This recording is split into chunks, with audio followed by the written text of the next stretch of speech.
namin sa Danpor and diretso kami sa Barodra. Pero pupuntahan muna natin si Nilesh Mama and Hemu Mami. Pagkatapos sabay-sabay kaming magbabiyahe pa Barodra. So nagready na ng pagkain si Hemu Mami doon sa Danpor. Doon na lang daw kami magla-lunch. And then after some time, mamimili tayo ng mga kakailanganin para sa darating na kasal ni Janu and Het Kumar. So babalitaan ko kayo kung ano yung mga kaganapan ngayon and kung ano yung mga bibilhin natin. Mommy, Kremcho. So ayan, kasama natin si Mommy. And right over here is Doc Milan na hindi nakatulog ng maghapon. So nagda-drive siya ngayon and busy siya. So kita-kits tayo sa Danpor.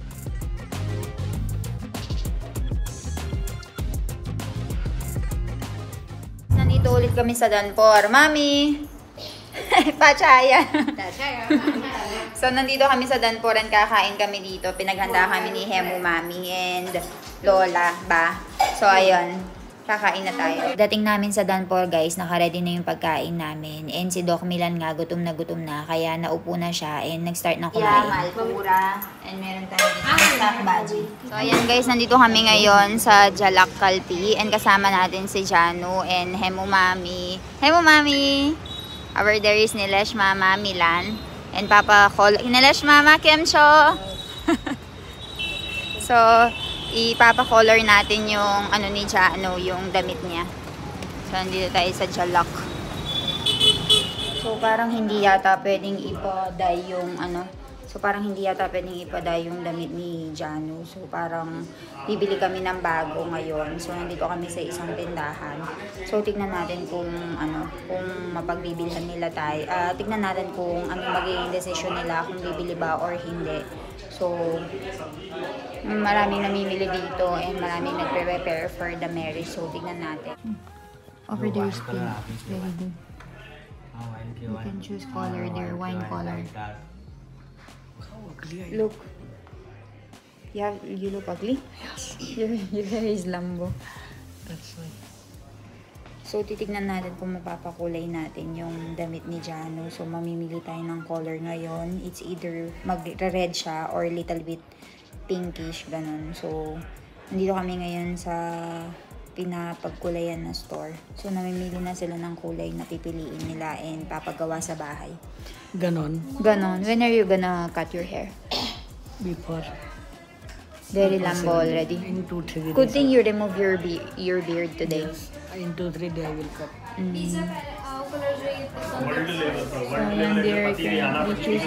Pili na kami ng mga damit. Pero ang gagawin muna natin is ipapakulay muna natin yung gown.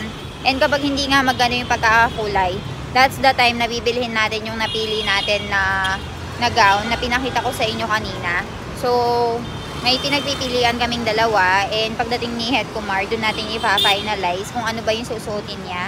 And once na na-finalize na ni Janu kung ano yung susuotin niya, ibabagay nila yung susuotin ni Het Kumar dun sa gown ni Janu. So, ngayon, paalis na kami. Pupunta kami ng Baruch for our gold.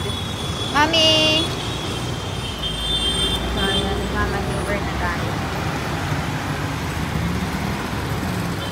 Let's go, guys.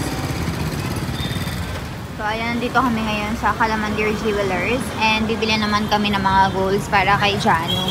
Oh, very good. It's a combination of white and gold, no? Looks good. There's other options also. You can choose from this one. Which one you like, Janu? We'll send to Jamai. Yes, that one is pretty also.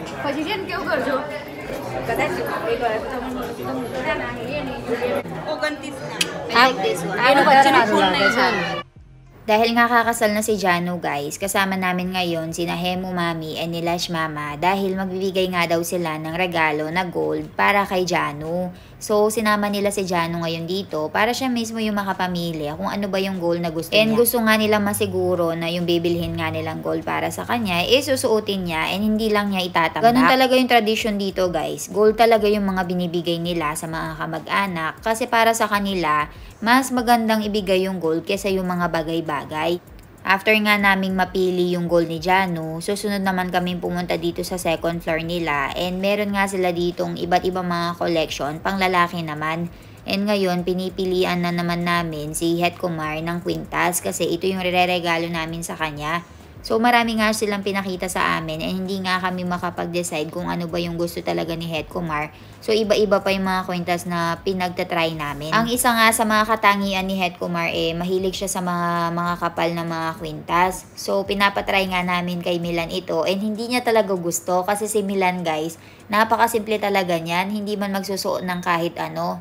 Yung watch nga na sinusuot niya sa araw-araw, pinipilit ko pa na suotin niya. Actually, meron din namang gold si Milan, pero hindi niya talaga sinusuot. Natatawa nga kami sa kanya kasi naninibago kami. Dahil usually, very simple lang siya. And nung pinasuot namin sa kanya itong makapal na to, parang ibang tao siya. So, back to the topic guys. Bibilhan nga namin ng regalo si Het Kumar. So, iba yung regalo ni mother-in-law and father-in-law. And iba nga yung regalo namin ni Milan and ako. So, separate yung bibili namin para sa kanya. Kaya naman naghahanap na kami ngayon sa iba't ibang mga jewelry store. Ganun yung tradition talaga nila dito sa India, guys. Maswerte ka kapag yung anak mo lalaki. Kasi yung mapapangasawa ng anak mo, itatrato siya na parang hari, guys. And bibigay talaga lahat ng gusto nung lalaki. Kasi nga, para alagaan na maayos yung anak nilang babae. So, iba't ibang mga kwintas nga yung tinignan namin, guys. Merong mga platinum, rose gold, tapos gold. Mas matagal pa nga kami sa pamimili ng ireregalo kay Het Kumar kesa dun sa susuotin ni Janu, guys. Sobrang hirap pilian talaga, kaya naman na-confuse kaming lahat and 2 oras yata kami namimili. Itong silver, everything is silver. Concha, mami. Laxmiji. And this one. And this one. So ngayon guys, nandito kami sa pinakataas ng store and namimili nga kami ng silver. So kung nakikita nyo, isa din sa mga tradisyon ng mga Indiano ang pagbibigay ng ganitong mga silver. And hindi ko masyadong na-gets yung explanation sa akin ni mommy, pero yung pinapakita niya sa akin is meron siyang statue ng Ganpati Ji, Lakshmi Ji, Tulsi Mata, merong cow, pagkatapos merong sikko na tinatawag nila na silver coin which is 1 tola. So, ayan guys. Milan, what is the name of this place? Lock the car first. So, nandito kami guys para kumain ng famous pav bhaji nila. They also have different edition here. So, let's see kung ano yung mabibili natin. Milan, what do you call this place? Pav Bhaji. Pav bhaji place. There's no name.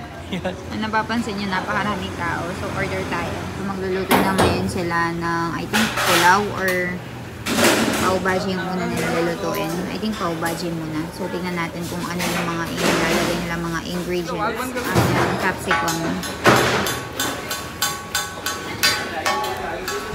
Regular rache. Oil, cumin seeds. Capsicum, guys.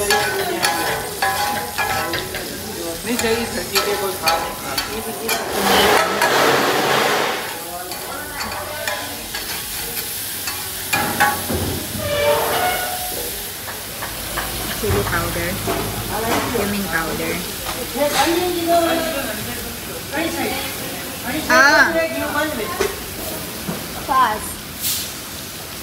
Salt. And then turmeric powder. Cumin powder. And then hahalo-haloin lang guys. Actually, closing na sila ngayon. They're about to close and we are arriving here. Pero buti na lang is nagluto sila ng pagkain para sa amin. So ngayon naghahati-hati na sila ng mga ingredients. Walang kung ano yan. I think they're making the pav bhaji right now. What is that? I think that's some secret spice. Secret ingredient. And then cabbage. Suche kaka. Swaminarayan bhaji che. Bhaji. So they're currently making bhaji pala. This is potato. This is water. So pagkatapos na halo-haloin lang yan. So ito pala yung kay mother-in-law guys kasi hindi siya nakain ng onion. So famous yung lugar na ito pagdating sa paggawa ng pav bhaji.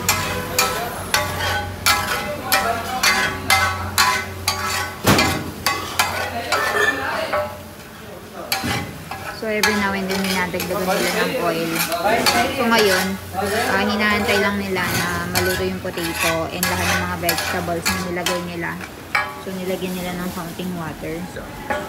And now, ayan. Dudurugin na nila yung lahat ng mga vegetables, guys. पहले पाव भाजी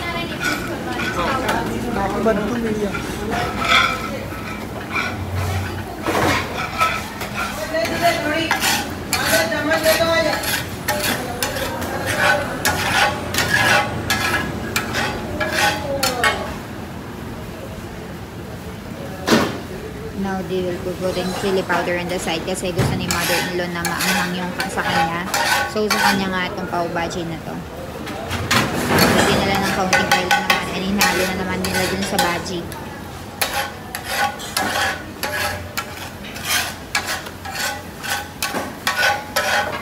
Tingnan muna nila. Hindi nila ibibigay yung pagkain na hanggat hindi tinitikman, guys, kasi ma-adjust nga nila yung kulang. So, ayan, siya yung nag-a-adjust. So, kulang ng salt.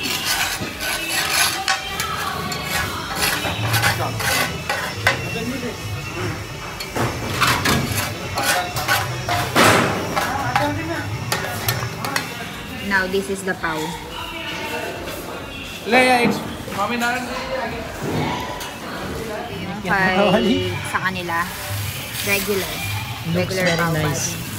चटनी लिया हो जो तीखी आवे Ayan, guys, pulaw. Meron siyang onion doon. Kain tayo.